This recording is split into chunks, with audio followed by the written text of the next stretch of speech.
narito na at iyong tunghayan ang mga mahalagang petsa at pangyayari mula sa tekstong ating binasa. Unang petsa na nabanggit, Hulyo 25, 1872. Ang kaganapan dito ay ipinanganak si General Santiago Alvarez sa Imus, Cavite. Ang sunod na mahalagang petsa mula sa teksto ay Nobyembre 9 hanggang 11, 1896. Ang kaganapan ay labanan sa dalahican sa pamumuno ni General Mariano Alvarez na tatay ni General Santiago Alvarez. Sunod na petsa ay Oktubre 30, 1930. Namatay si General Apoy o si General Mariano Alvarez na tatay ni General Santiago Alvarez sa San Pablo, Laguna sa edad na 58.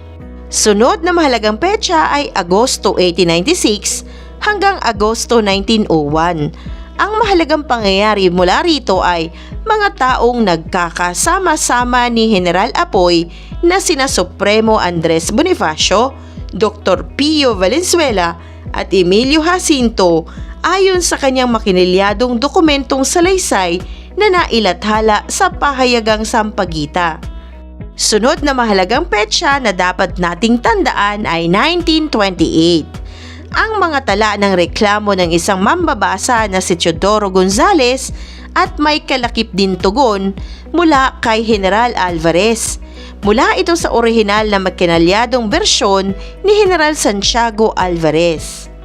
Isang mahalagang aralin muli ang iyong napanood. Maraming salamat sa panonood sa channel na Aralin sa Filipino.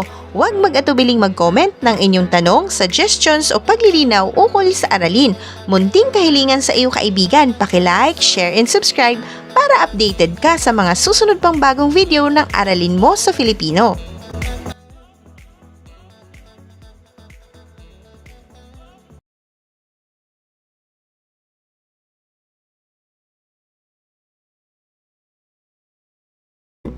Dumako tayo sa ikalawang bahagi ng video na ito, ang mahahalagang pangyayari sa bawat petsa mula sa tekstong ating binasa. Unang tala, Marso 14, 1896. Ang mahalagang pangyayari sa likod ng petsang ito ay sinamahan ni General Alvarez sina Emilio Aguinaldo at Reynaldo Mata upang makalahok at makapanumpa bilang kasapi ng katipunan. Ikalawang petsa sa ating tala, Abril 6, 1896. Ang pangyayari sa likod ng petsang ito ay nagkaalitan sina Emilio Aguinaldo at ang katipunerong si Ramon Padilla na agad niresolba ni Andres Bonifacio.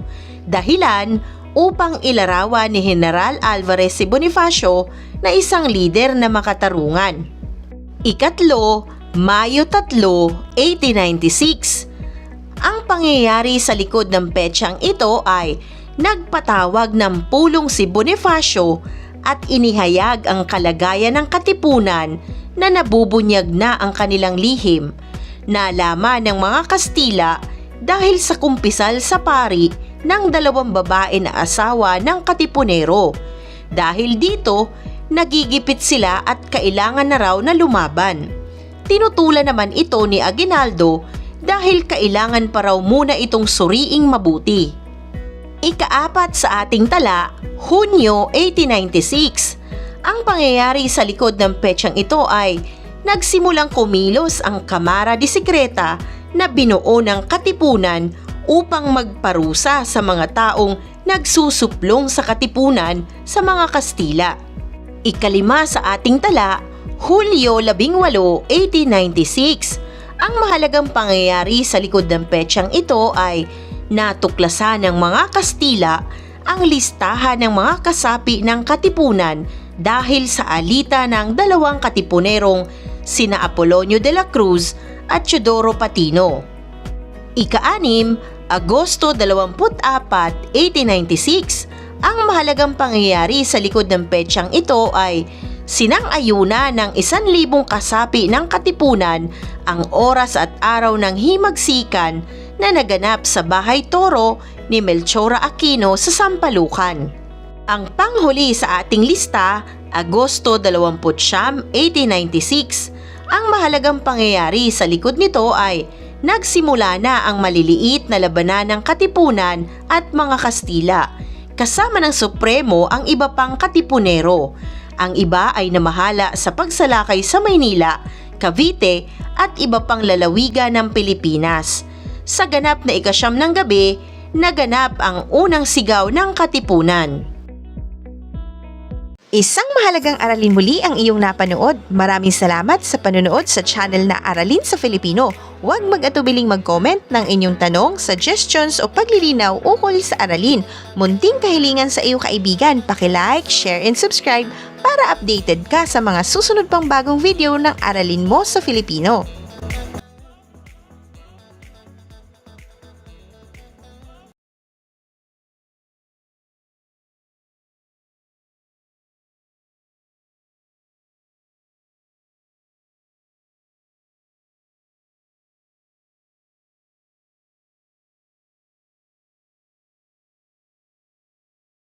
Narito na ang huling bahagi ng aralin, ang mahahalagang petsa mula sa memoir na ating binasa.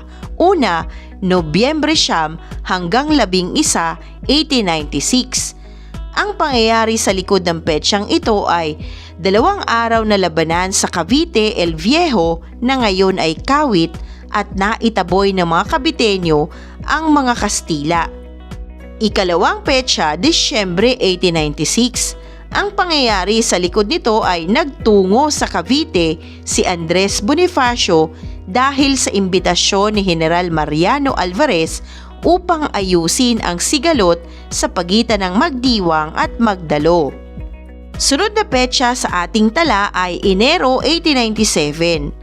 Napigilan ni Alvarez kasama si General Artemio Ricarte sina Andres Bonifacio at Emilio Aguinaldo sa muntika nitong pagbabarilan. Kalaunan, sa tulong ni Manuel Trias ay napagkasundo din ang dalawang panig. Sunod na mahalagang petsa ay Marso 24, 1897. Ito ay petsa ng kombensyon sa Tejeros. Pulong na naganap sa pagkakasundo, ngunit naging pulong sa halalan.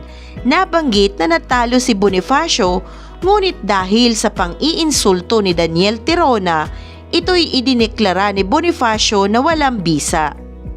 Pang-5 sa mahalagang petsa sa ating listahan ay Abril 3, 1897. Sinalakay ni Andres Bonifacio at Artemio Ricarte ang mga Kastila sa Noveleta at tumagal ang labanan maghapon, ngunit nabigo na mabawi ang bayan. Panghuli sa ating listahan ang Abril 1897. Itinatag ang Republika sa Naik na ang Pangulo ay si Emilio Aguinaldo. Dito na napagtanto ni Andres Bonifacio na ang mga Caviteño ay nagkaisa upang hindi siya kilalanin bilang pinuno, kaya nagkuta siya sa Limbon, Indang, Cavite. Isang mahalagang aralin muli ang iyong napanood. Maraming salamat sa panonood sa channel na Aralin sa Filipino. Huwag mag-atubiling mag-comment ng inyong tanong, suggestions o paglilinaw ukol sa aralin. Munting kahilingan sa iyong kaibigan, paki-like, share and subscribe para updated ka sa mga susunod pang bagong video ng Aralin mo sa Filipino.